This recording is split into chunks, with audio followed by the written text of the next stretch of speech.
Hello guys, today I'm going to be showing you how to hit a drop shot like Carlos Alcaraz.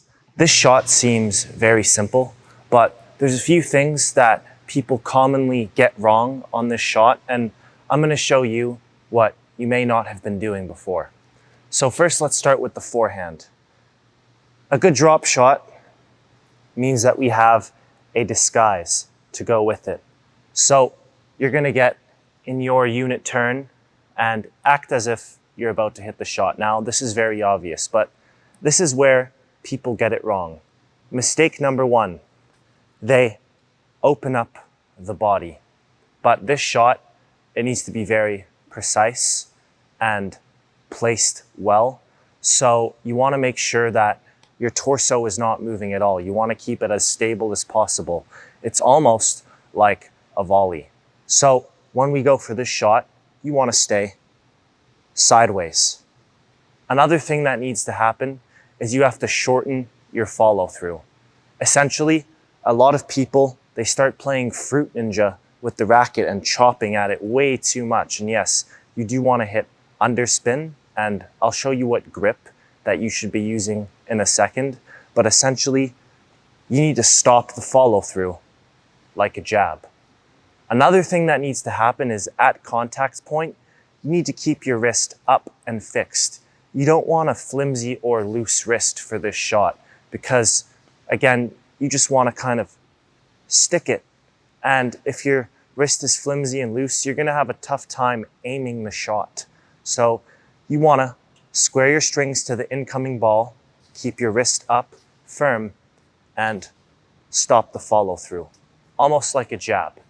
Now, for the grip, it's good that you change into a forehand grip in the disguise, but the grip that you have to change back to for the shot is a continental grip.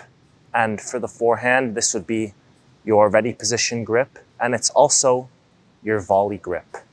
And the way we contact the ball is we want to slightly open our racket face, not too much though. I mean, it's almost completely upright, and we boom. You cut under the ball, but you need to stop your racket as soon as the ball has left your strings. And you're going to get a lot of, underspin from this, and it's going to cause that drop effect. You're going to catch your opponent, off guard, because that's what a lot of people are looking to do. Now, let's go to the backhand side.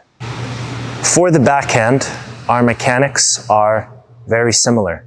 We're going to disguise the shot, but what you're going to do is use your left hand or your non-dominant hand on the throat of the racket to, at the last second, make a grip change, and then we essentially recreate the same thing. So let me go through how it's going to work. You're going to disguise it. Carlos has a two-handed backhand, but then he flips to a one-hander, and boom. So what you have to do is get your right arm straight up against your chest and the left elbow up. But when we open the racket face at the last second, you need to drop your elbow slightly so that the racket face can be open. And we're also making a grip change as this happens. So we're opening up the strings and dropping the elbow slightly. You want to keep our wrist upright and fixed. And you want to spread out your index finger. The grip that we're changing to is essentially not a continental grip, but for a right-handed player, it will be like half a bevel or a bevel over to the left. So it will be from here to there, okay? And now the swing, again, a common mistake. One, people don't stay sideways. They open up, which is not going to allow you to stay with the ball, and you'll end up actually shanking and framing it. And two, they have way too long of a follow through because they think, I got to get as much underspin as possible, but that's not going to work. You want to stay with the ball sideways and stop your follow through, because that's the only way that you're going to get that quick cut that is just going to drop right over the net. And it's going to be much more accurate than, like I said, playing Fruit Ninja or being a lumberjack, trying to chop trees. So you want to set this at the height of the ball and boom, stop your follow through. You want to feel like you're swinging across a table.